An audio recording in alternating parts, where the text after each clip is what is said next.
In next question मतलब इसकी option correct जो बनती है that is C option, uniform width throughout the DNA. So next ninth question जो बनता है, in 1953 S L. Miller created primitive earth conditions in the laboratory and given experimental evidence for region of first form of life from pre-existing non-living organic molecules। मतलब ये बिल्कुल इन्होंने वैसे बड़ी detailed version लिखा है कि मिलर ने ये किया, प्रूव किया, बट मेजर क्वेश्चन था कि मिलर एक्सपेरिमेंटेशंस की कंडीशंस क्या है। तो इसमें ए, बी, सी और डी चार ऑप्शन दिए। ए ऑप्शन थी low temperature volcanic storms atmospheric rich in oxygen, B low temperature volcanic storm reducing atmosphere, third थी high temperature volcanic storm non reducing atmosphere, fourth है जो करेक्ट ऑप्शन है high temperature volcanic storm reducing atmosphere containing CH4 methane and ammonia that is NH3 etcetera. तो इसकी option D बनती है। बड़ा clear cut experiment था मिलर ने, ठीक है, अमाइनो एसिड का क्रिएशन और प्रोटीन सिंथेसिस के ऊपर जिक्र किया था। तो मिलर ने इन चीज़ों इन कंडीशंस को प्रोसीड करके ये एक्सपेरिमेंट किया था। तो करेक्ट ऑप्शन डी बनती है। देन उसके बाद 10th क्वेश्चन बनता है ये मलेरिया से क्वेश्चन आया है। Sporozoites that cause infection when female anopheles mosquito bites a human being are formed in liver of affected person, RBC of mosquito, salivary glands of mosquito, intestine of affected person। Question है sporozoite that causes infection, वो sporozoite जो infection cause करते हैं when female anopheles mosquito bites a human being are formed in, वो बनते कहाँ हैं? So they are formed in the salivary glands of mosquito। So option correct option is C. Then उसके बाद 11th question, in malignant tumor the cell proliferate, cancer वाले topic में से यह है, the cell proliferate grow rapidly and move to other parts of the body to form new tumor, right? This stage of disease is called metagenesis, tetrogenesis, genesis or metastasis or mitosis। so correct option is metastasis। then उसके बाद हमारा 12th number question, ये plants based question में से आया, मगर आया drug addiction और ड्रग अब्यूज वाले सेक्शन में से है। Natural cannabinoids are obtained from the inflorescence of A Nicotiana तंबाकू, Papaver somniferum, C Cannabis sativum and D Erythroxylum Coca.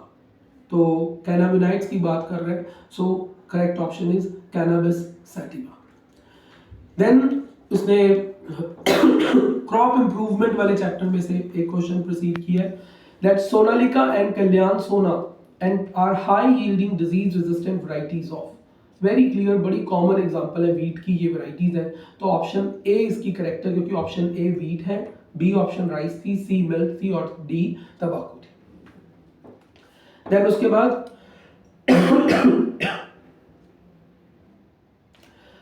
14th number question, which of the following statement does not hold true for restriction enzyme? सारी चार options उन्होंने दे रहे हैं, उन सारों में से एक ऑप्शन गलत है, बाकी सब ठीक थे, ठीक है। So it recognize palindromic sequence, बिल्कुल करता है रिकॉग्नाइज। एंडोन्यूक्लियस एंजाइम है, ठीक है। It is isolated from viruses, no, जितने भी रिस्ट्रिक्शन एंजाइम है सारे वायरसेस से, ये बैक्टीरिया से आइसोलेट किए जाते हैं, not from the viruses, and it produces the same kind of sticky ends on in different DNA molecules। बिल्कुल करेक्ट है, तो ऑप्शन सी इज इनकरेक्ट, इसका आंसर सी है। then which of the following 15th question, which of the following steps are catalyzed by Taq polymerase in PCR reaction? polymerase chain reaction से proceed किया है, तो Taq polymerase enzyme का जिक्र किया इन्होंने कि उसका क्या फंक्शन है, डीनेचुरेशन, एनालिंग, और थर्ड ऑप्शन थी extension of primer end on the template DNA, and D option थी all of the above. Denaturation temperature based है, एनालिंग भी टेम्परेचर बेस्ड है, but extension of primer end on the template and is proceed with the we can say Taq polymerase। So C option is the correct.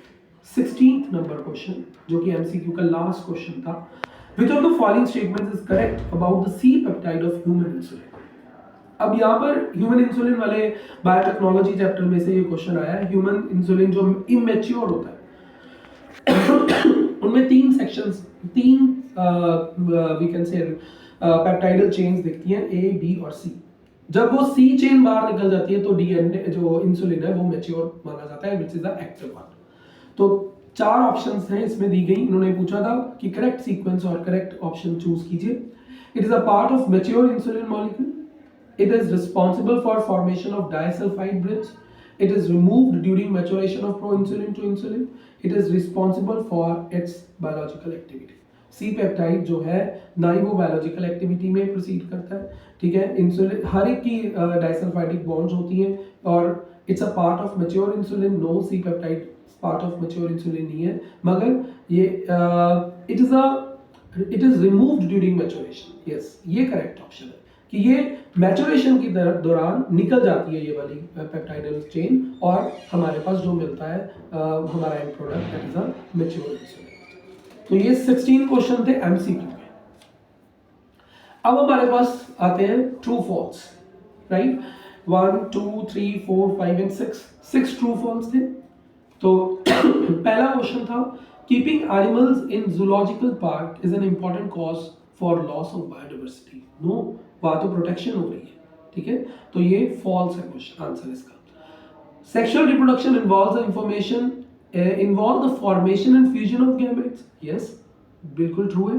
if blood groups of father and mother is A and B respectively, then blood group of all their children will necessarily be AB। no, ये false है।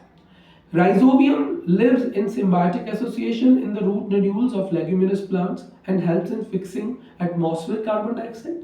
no, यहाँ पर nitrogen fixation की बात होती है, तो ये भी false है। Grazing food chain begins with dead organic matter। no, it is proceed with the we can say herbivores, ठीक है, तो ये भी false हुई।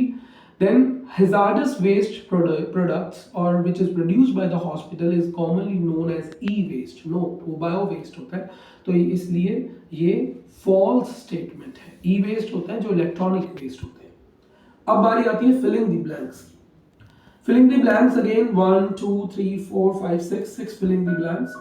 यहाँ पर पहली फिलिंग दी ब्लैंक्स है और बड़ा इस बार 2 क्वेश्चंस, 2 फिलिंग दी ब्लैंक्स एक ही सेक्शन में से आए हैं, जिसमें मोंटेरियर प्रोटोकॉल्स और री डी जेनारो की प्रोटोकॉल्स, अर्थ स्मिथ्स की प्रोटोकॉल्स के ऊपर डिस्कशंस की गई। एन इंटरनेशनल ट्रीटी, पहली filling the blanks, known as dash was signed at Montreal in 1987 to control the emission of ozone depletion substances। तो इसका आंसर मॉन्टेरियल प्रोटोकॉल या हेल्सिंकी के साथ इसको कंबाइन किया जा सकता था, दोनों आंसर लिखे जा सकते थे, मॉन्टेरियल प्रोटोकॉल और हेल्सिंकी प्रोटोकॉल्स और Helsinki declarations. The second option, second filling the blanks, the process of release of ovum from mature follicle is called ovulation। इसका आंसर ओवुलेशन था। Third, scientific process by which crop plants are enriched with the certain desirable nutrients is called biofortifications, ठीक है, तो इसका answer biofortification है। फिर उसके बाद पूछा है उन्होंने the content of vitamin dash is increased during conversion of milk into curd by lactic acid bacteria. तो इसमें विटामिन B12 जो है वो बढ़ जाता है जब मिल्क जो है कर्ड में चेंज होता है। So next filling the blanks is the major reservoir of carbon on earth has, कई कैंडिडेट्स ने कोल लिखा है इसमें, but coal is not a correct option. तो अर्थ में जो मेजर रिजर्वायर है कार्बन का वो ओशन से आता है, ठीक है। तो the historical convention on biological diversity, last filling the blanks है ये, the historical convention on biological diversity that is concern with the earth summit was held at in 1992 Rio de Janeiro में ये हुई थी in 1992। Earth summit concern with the we can say how we can support our mother earth, so वहाँ पर हम pollution वगैरह ना फैला सकें। ये तो सेक्शन ए। अब हम बात करेंगे सेक्शन बी जो कि सब्जेक्टिव सेक्शन है। पहला बड़े इजी क्वेश्चन थे, होमोलोगस ऑर्गन्स मतलब स्ट्रक्चर सेम फंक्शन डिफरेंट, उसकी एग्जांपल देनी थी। फिर उसके बाद एंटीबॉडी का स्ट्रक्चर पूछा हुआ है, draw label diagram showing the structure of antibody molecule, जिसमें हैवी और लाइट चेन दिखाकर हमें वो एंटीबॉडी का स्ट्रक्चर बनाना था। फिर उन्होंने पूछा है why does Swiss cheese have big holes, ये फर्मेंटेशन वाला कंसेप्ट पे आता है और इसमें CO2 इवॉल्व होती है जिसकी वजह से बिग होल्स प्रोसीड करते हैं। Next question, 5th number question, जिसमें इंटरनल चॉइस थी, what do you mean by palindromic nucleotide sequence? ये palindromic nucleotide sequence वो होती है जो कि रिवर्स और फॉरवर्ड प्राइमर में बिल्कुल सेम दिखाई देती है। अगर आप 3 प्राइम टू 5 प्राइम रीड कर रहे हो या फिर 5 प्राइम टू 3 प्राइम रीड कर रहे हो, दोनों सीक्वेंस में ये रिवर्स और फॉरवर्ड प्राइमिंग सीक्वेंस जो है एक दूसरे से मैच करेंगे। फिर इसमें एक ऑप्शन थी क्वेश्चन के साथ, बड़ा इजी क्वेश्चन था, इसमें डायग्राम बनाई जा सकती थी, briefly write about gene gun method for introduction of alien DNA into host cell. तो जीन गन मेथड था और इसमें डायग्राम बनानी थी जीन गन की, और जिससे हम डीएनए को एलियन डीएनए को होस्ट सेल्स में इंट्रोड्यूस करते हैं, जिसको डीएनए को गोल्ड पार्टिकल से हम प्लेट को कोट कर देते हैं, जिससे वो इजीली इंसर्ट हो जाता है और with a thresh of pressure we can insert that DNA into the host cell. 6th number question BT toxin के ऊपर आया। बीटी टॉक्सिन के 2 क्वेश्चन आए इस पर, ठीक है। तो BT toxin is produced by bacteria bacillus thuringiensis but it does not kill the bacteria itself, why is it so? वो कहता है बैक्टीरिया जिसमें से निकाला ये toxin and it is introduced in the BT cotton to protect that crop, मगर वो कहता है ये टॉक्सिन बैक्टीरिया को क्यों नहीं मारा? बड़ा अच्छा क्वेश्चन। तो reason is that the endotoxin that accumulates in the bacteria is an inactive precursor and gets activated in the alkaline gut of insect, ठीक है। इस वजह से वो activated in the alkaline gut of the insect।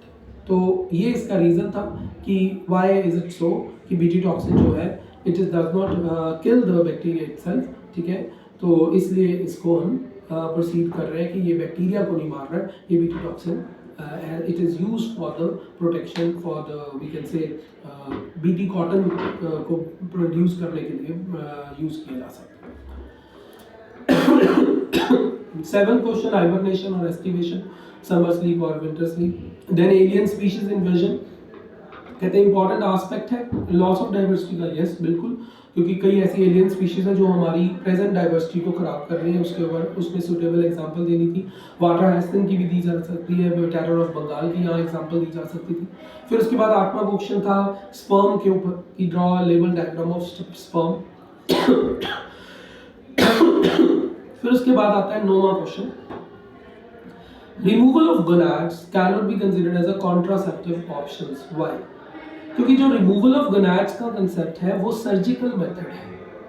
Contraception जो है it's a concern with the oral contraceptive pills, ठीक है। तो वो ऑप्शन इसमें हम बोल सकते हैं कि ये कॉन्ट्रासेप्टिव ऑप्शन है, और ये जो रिमूवल ऑफ गोनाड्स है ये सिर्फ स्टेरिलिटी करते हैं, और ये it's a irreversible process, surgical method है, इसको रिवर्स नहीं किया जा सकता। बट कॉन्ट्रासेप्शन जो होते हैं वो रिवर्सिबल होते हैं, उनको हम रिवर्स कर सकते हैं, ठीक है, as per the need of the time. Then इसी में ऑप्शन आई थी एक brief discussion about the gamete intrafallopian transfer, GIFT में से क्वेश्चन आया है, ठीक है। इसमें पूछा है कि गिफ्ट क्या होता है, तो वेरी इजी क्वेश्चन है, ठीक है। देन उसके बाद एक पनेट स्क्वायर के ऊपर क्वेश्चन आ गया मेंडल के लॉ के ऊपर, that is Mendel's law of segregation, और उन्होंने पूछा इसको मोनोहाइब्रिड क्रॉस के साथ इसको एक्सप्लेन करने के लिए। देन उसके बाद haemophilic male marriage with a female carrier for haemophilia, तो उसका पनेट स्क्वायर ड्रॉ करके हमें एक क्वेश्चन दिखाना। तो यहाँ पर मैंने दिखाया भी है कि XHY XHX को इसको क्रॉस करेंगे तो हमारे पास ये इक्वेशन निकलती है, और इसका रिजल्ट 25% नॉर्मल, 25% की डेथ हो जाएगी, और 50% कैरियर्स होंगे जिसमें 25% मेल होंगे और 25% फीमेल होंगे, राइट। तो ये भी अच्छा क्वेश्चन था।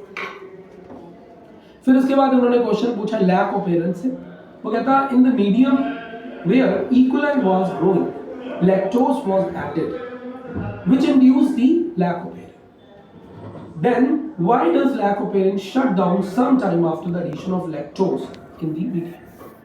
तो लैक्टोज इज अ इंड्यूसर, क्योंकि उसी को कन्वर्ट कर रहा है, ठीक है ना। तो इसमें जब लैक्टोज धीरे धीरे मीडियम में खत्म हो जाएगा तो ऑब्वियस है ये जो लैक्टोज है it is not able to bind with the inducer, और ये भी कह सकते हैं पॉजिटिव फीडबैक नहीं देगा इंड्यूसर्स को। जब लैक्टोज खत्म हो चुका है तो उसके बाद वो धीरे धीरे लैक ऑफ पेरेंट का जो प्रोसेस है वो अपने आप बंद हो जाता है। तो ये था सेक्शन बी। अब है सेक्शन सी। सेक्शन सी में सबसे पहला क्वेश्चन उन्होंने पीसीआर पे डाला, ठीक है, that what is PCR and how does it help in the amplification of gene of interest, क्योंकि पॉलीमरेज चेन रिएक्शन है, ठीक है, हम उसको एम्पलीफाई कर सकते हैं, बढ़ा सकते हैं नंबर, तो उसके ऊपर क्वेश्चन आया है। फिर अगेन बीटी कॉटन वाला क्वेश्चन आ गया, व्हाट आर क्राई प्रोटीन्स, ये क्वेश्चन इसमें चॉइस में था। How have biotechnologist exploited these proteins to benefit the farmers, तो क्राई प्रोटीन में यहाँ पर एग्जांपल हमने बीटी कॉटन की देनी थी, ठीक है, जिसमें बीटी टॉक्सिन को यूज करके हमने कॉटन क्रॉप को बचाने का कोशिश की।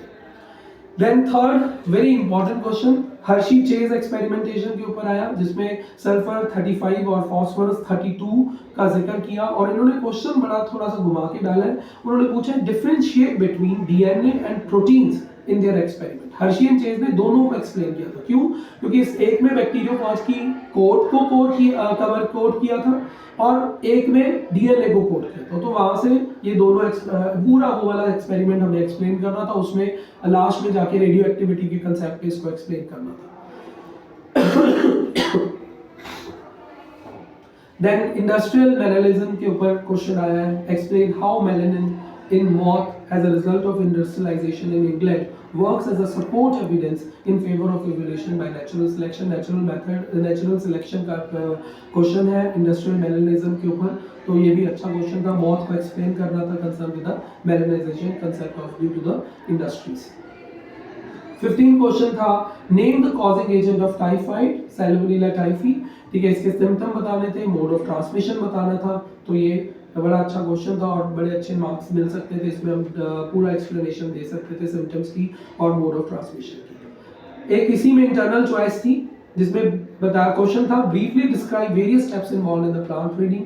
तो बड़ा इजी क्वेश्चन था, बड़े जनरल लेआउट्स के पॉइंट्स थे, जैसे कलेक्शन ऑफ वेरिएबल्स, ठीक है, इवैल्यूएशन करना, देन उसके बाद hybridisation, then testing of recombinants जो बने हैं, देन उसके बाद टेस्टेड प्योर कंपाउंड्स को कमर्शियलाइज करने के लिए उनको और हाई स्केल पे प्रोड्यूस करना। तो इन पॉइंट्स को हमें इसमें एक्सप्लेन करना। फिर आता है सेक्शन डी। सेक्शन डी में दो क्वेश्चन है 16 और 17, ठीक है, दोनों क्वेश्चंस में हमारे पास इंटरनल चॉइसेस थी। पहला क्वेश्चन, ठीक है, इकोलॉजिकल पिरामिड्स के ऊपर आया, वो कहते हैं व्हाट इज इकोलॉजिकल पिरामिड और कितने टाइप के। तो 3 टाइप के इकोलॉजिकल पिरामिड है, one is of energy pyramid, biomass pyramid and number pyramid. ये तीनों पिरामिड्स को एक्सप्लेन करना था in detail with suitable diagrams.